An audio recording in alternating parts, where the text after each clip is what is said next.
After my dad died, my mom threw out all of his belongings to make room for her partner, and forced me out saying she didn't want Phil from the past. My father died 3 weeks ago following a protracted illness. He had been diagnosed with multiple sclerosis a few years back. He fought valiantly, but he soon became unable to continue and we lost him. It was a great emotional blow for me because I was much closer to my father than to my mother.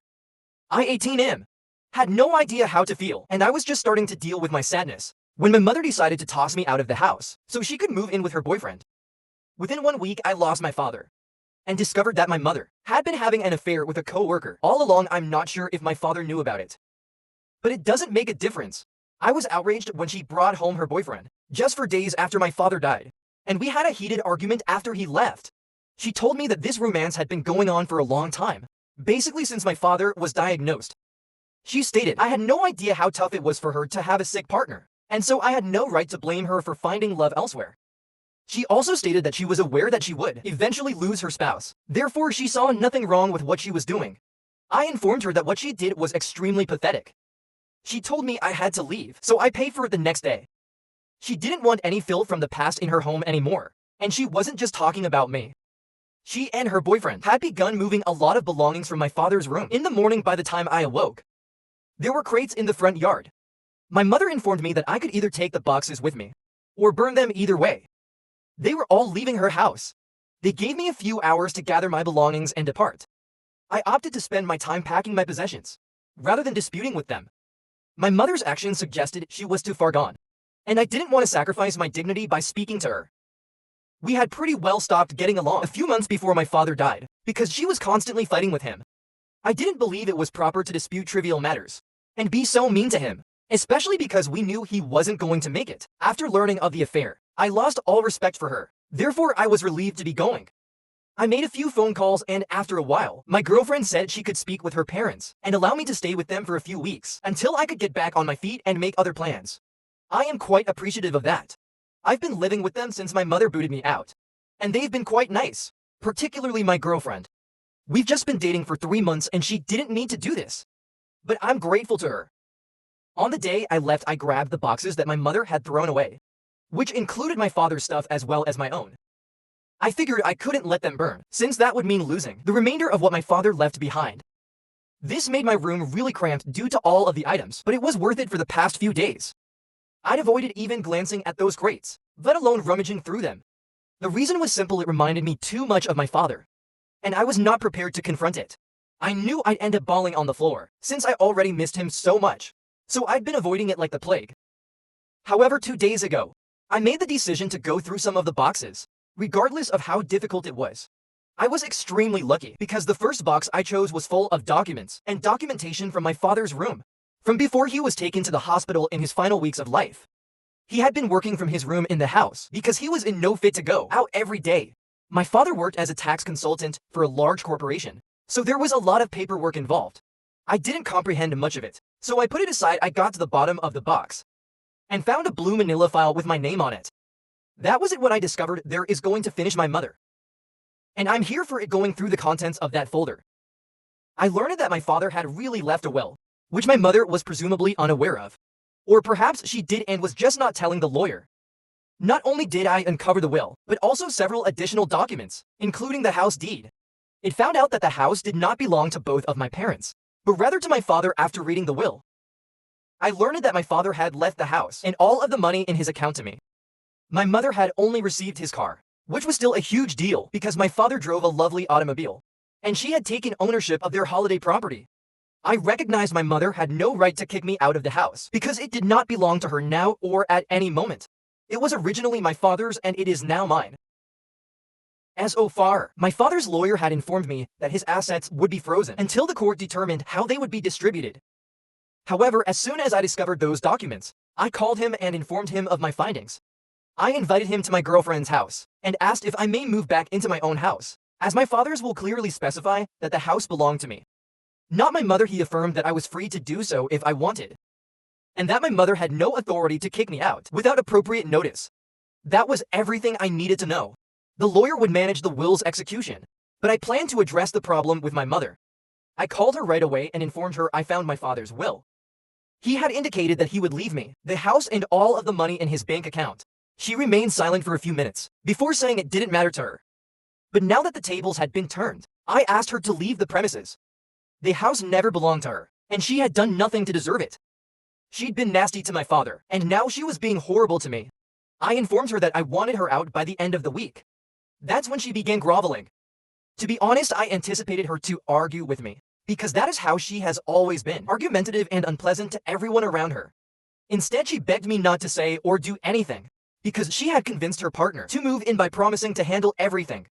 Apparently, her coworker was married but had recently filed for divorce, and his ex-wife was demanding a large sum of alimony, which was understandable given that he cheated.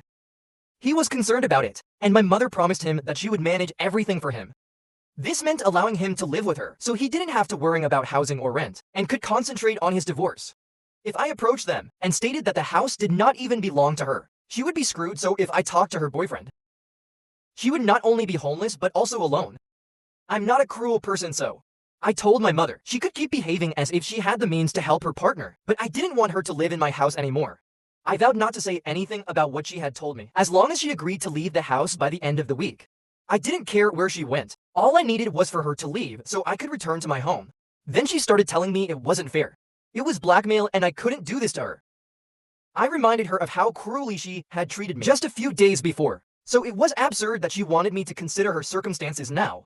I did not believe I was being unjust after disagreeing with me for a while. She began crying on the phone, saying she couldn't believe I was treating her like this simply because she wanted to be happy in her life. For once, she claimed she didn't want to marry my father. But she was already pregnant with me and her family had pushed her too. She claimed my father had never treated her properly, had always been preoccupied with his work, and had never made enough time for her. She was only trying to have a good life with her partner, and the only reason she kicked me out was because she knew like my father I wouldn't stand in the way of her happiness. She stated that my actions were proving her point. I didn't know what to say at this point, so I told her she had 1 week and hung up. Since then, I've been feeling rather guilty. I'm not sure why, but hearing her cry over the phone made me feel horrible. I'm not sure if this is because I'm doing anything wrong, or if it's simply because I'm a sensitive person who can't bear hearing people cry. I'm bewildered, so I'm here to ask Ader. Why did you tell my mother and her boyfriend they had 1 week to vacate the house?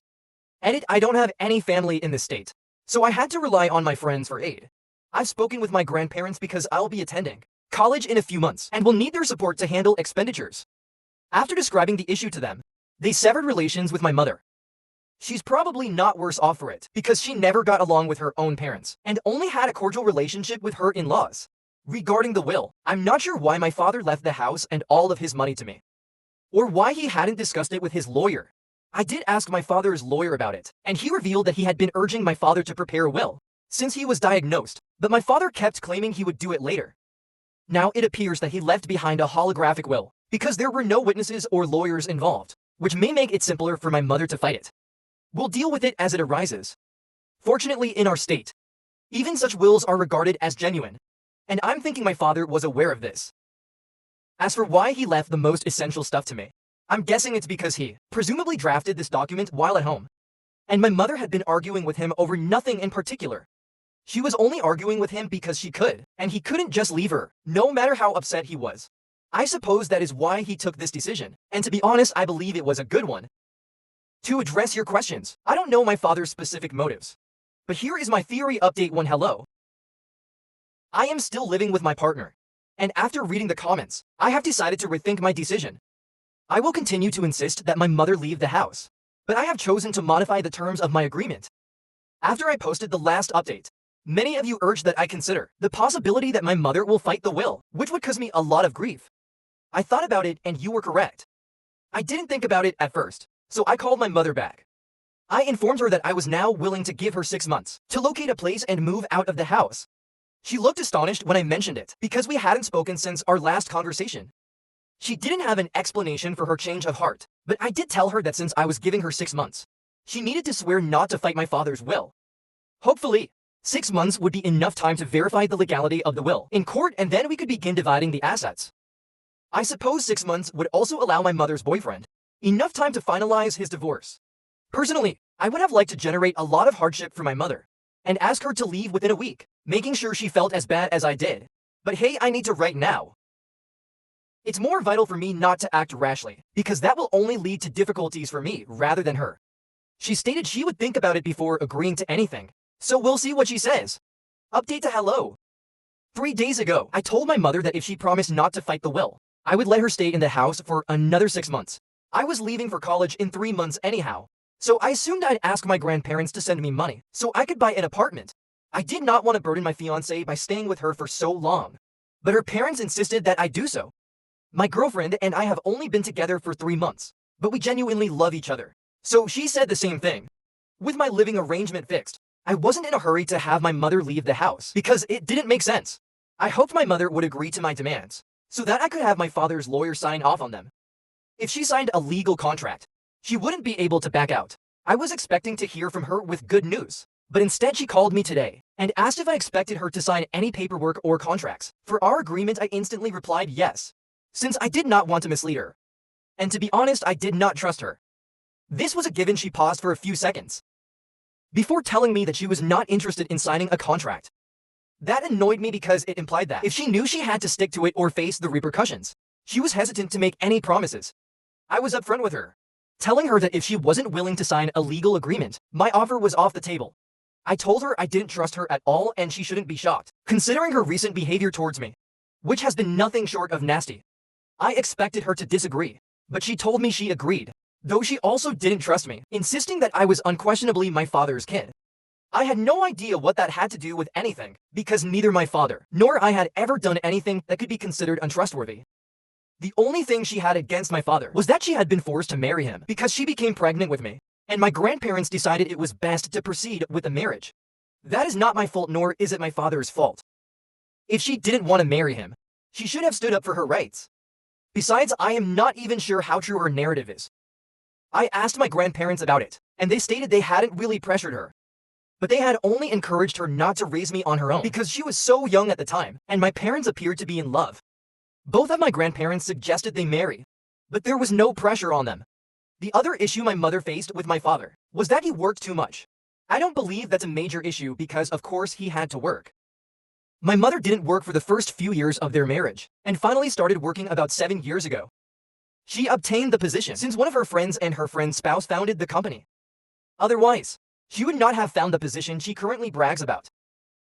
She claims to be an independent lady, but that is only because my father has always supported her.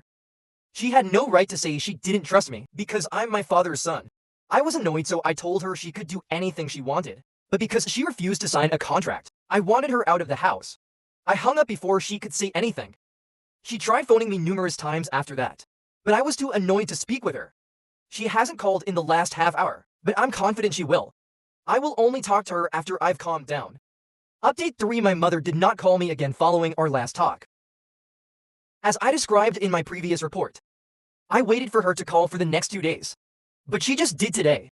I was nervous because I wasn't sure what to anticipate. To be honest, on the one hand, I genuinely wanted her to agree to the deal I proposed, in which I let her reside in the house for 6 months, until she could make alternative arrangements, in exchange for her not contesting the will. I thought I was being fair, but after our last disagreement, I wasn't sure she would agree. When she called today, I tried to be kind and civil because this wasn't just about her. I also had something to lose. I was expecting positive news, but as soon as I picked up, she informed me that she had made her decision. She opted not to sign any contracts. Instead, she was determined to fight the will, and she had even consulted with a lawyer about it. I was taken aback because this obviously meant she would no longer be residing in the house, which belonged to me. I told her that if she contests the will, she will no longer be able to live in my house. I hoped that would bring her back to her senses, but she said I had no authority to kick her out because the will had not yet been ratified. She had a point, but she also had no authority to kick me out because we were in a bit of a gray area right now. I told her we'd probably have to live together until the probate was completed. That concept clearly made her uncomfortable, and after a few seconds she informed me she'd look for a place to live. But she'd take her time because I had no right to tell her what she should do. I assured her again that she could take as much time as she wanted, but that I would be back by the end of the week.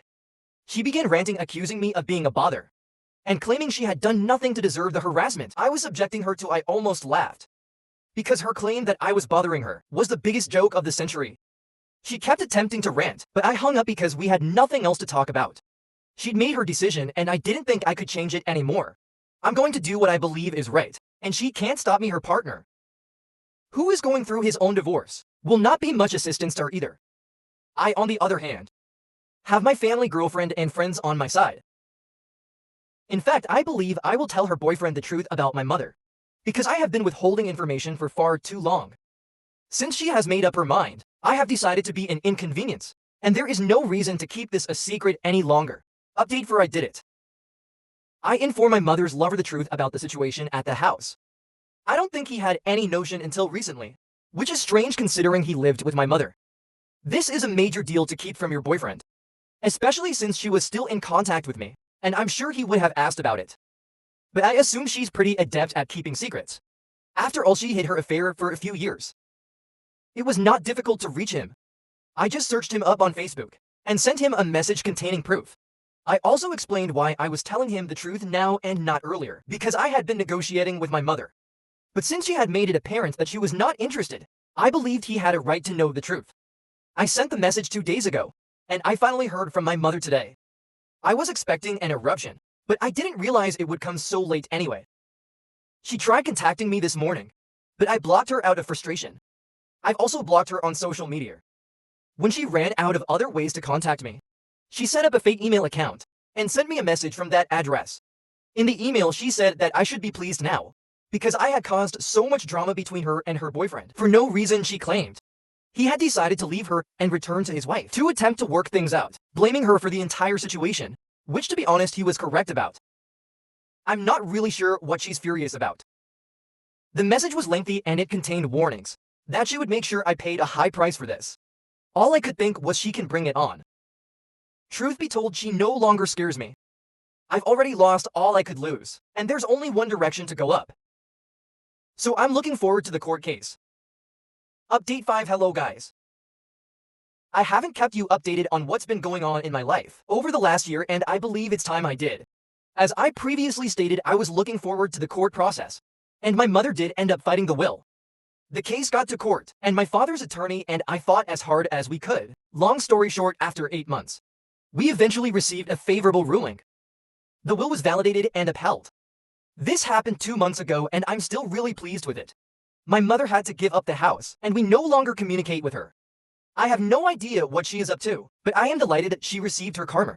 Even her own parents have stopped communicating with her, so I'm pretty sure she's not living a joyful life right now. My neighbors told me that on the day she moved out, her boyfriend came to help her, so I'm betting they're back together, because no self-respecting lady would return to a man who had cheated on her. I'm very sure his wife rejected him, so he crawled back to my mother to make things right, and she gratefully accepted him back. Honestly, I'm pleased they're together. They deserve each other. I'm confident my father is beaming down at me from heaven, because I've demonstrated resilience, strength, and a willingness to stand up for what is right. I'm in college now, set to begin my 2nd year. My grandparents are currently supporting me financially, and they will continue to do so until I find work, for which I'm glad. I know many of you are intrigued about my relationship. She also attends college and we meet on weekends. In fact, we're arranging a little break for just the 2 of us this weekend. We are still going strong and are really serious about each other. Life is currently serene, and I'm grateful to be at this point. Getting here was the most difficult part. After that, everything else felt easy. Thank you for watching. If you haven't subscribed yet, please do so and hit the notification bell to stay updated with more shocking